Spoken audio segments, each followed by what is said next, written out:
At midnight, Dickson Slater dug up a grave for a diamond necklace, but instead of treasure, he uncovered a 30-year-old secret that should have stayed buried. When he slipped through the cemetery gates, the small Vermont town was quiet, the only sound the steady snore of the security guard by the entrance. Dickson wasn't there to mourn, he was there for diamonds. Rumor had it that Charles Farady, one of the wealthiest men the town had ever known, had been buried with a necklace worth a fortune. Dickson, a small-time burglar, had overheard two old men talking about it at a party. He thought it was nonsense at first, but the way they spoke, like they knew something no one else did, got under his skin.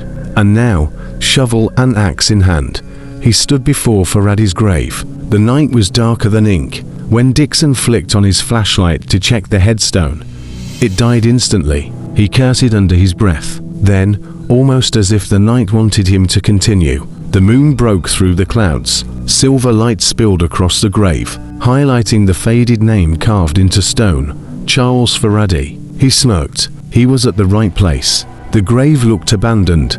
No flowers, just dirt, weeds, unfallen leaves. Rich people, Dickson thought, always did the strangest things. Who buries diamonds? Was Farady planning to wear them in the afterlife? He chuckled to himself and started to dig. The soil was loose, almost too easy to turn. Within minutes, the slab was pushed aside, and 4 feet down, the edge of a wooden casket appeared.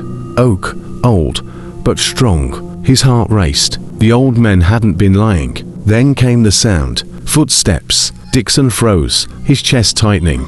He peeked over the edge of the hole. The security guard, no, still slumped in his chair, head tilted back. But someone was moving near the graves. Dickson squinted. A tall figure in a torn black suit walked slowly past, his back turned, drifting like smoke through the headstones. Dickson blinked, rubbed his eyes. When he looked again, the figure was gone. He shivered, then shook it off. He wasn't about to give up a diamond necklace because of his shadow. With trembling hands, he cleared the last of the dirt. The casket was right in front of him. His fingers reached for the latch, and then he heard them. Voices, to men, talking just a few feet away. He turned, and there they were. One in a black suit, the other in a white one, both ragged and torn, as though they had clawed their way out of the earth. They whispered to each other, shook hands, then vanished before his eyes. Dickson's stomach dropped. He wanted to run, but greed kept him rooted. He had never robbed a grave before, and he wasn't leaving empty-handed. He yanked the latch. The casket creaked open, but before he could see what was inside, crack, a heavy blow slammed against his head. Darkness swallowed him. When he opened his eyes, red and blue lights blurred his vision. Police officers leaned over him, with the security guard beside them. "You're under arrest," they said, pulling him from the grave. But the real story was just beginning. The investigation. Detectives Steve Harris and Rob Coleman were dispatched the next morning. At first glance, what they found was disturbing. The body inside. Charles Farady's coffin didn't look like a man who had poisoned himself, as the records had claimed. No, Farady had died gasping for air. He had been buried alive. That discovery blew open a 30-year-old mystery. Farady had been a wealthy businessman in dairy, lumber, and later resorts. But before his death, he had been conned out of $20 million. It ruined him. The official report said he poisoned himself in despair, discovered by his maid. But now, that explanation didn't hold. Why had a mortician, not a doctor, declared him dead?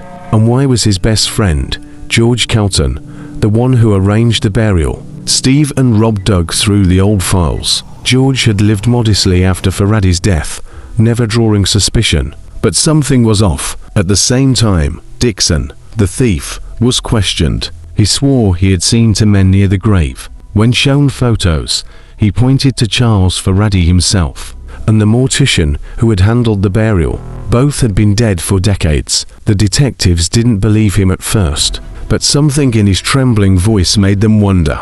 Then came the breakthrough. An old woman arrived at the station with a small wooden box. She was Farady's former maid. Inside the box was a diary.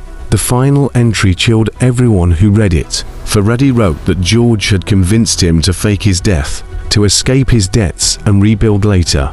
A mortician friend agreed to help, for a price. Farady admitted he was terrified, but he trusted them. The plan was simple. He would drink a mild poison, appear dead, be buried, then secretly dug out and hidden until it was safe. But in his last words, Farady confessed his fear. "I trust the mortician, but I don't trust George. If I don't wake up, know that George betrayed me." The revelation. With that diary, everything clicked. Farady hadn't died by his own hand. He had been buried alive, waiting for George to rescue him. But George never came.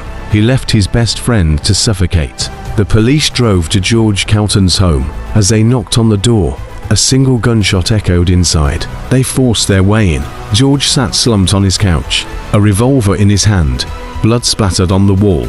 The case was closed. Farady's ghost had gotten his justice, and Dickson Slater, the petty thief who started it all, had unknowingly uncovered the truth buried for 30 years. Some graves hold bones, others hold secrets, and no matter how deep you bury them, they always find their way back to the surface. Thanks for tuning to my channel and watching to the end. If you enjoy dark mystery, crime, and paranormal tales, subscribe and turn on the notifications bell for weekly uploads so you don't miss out on a new story.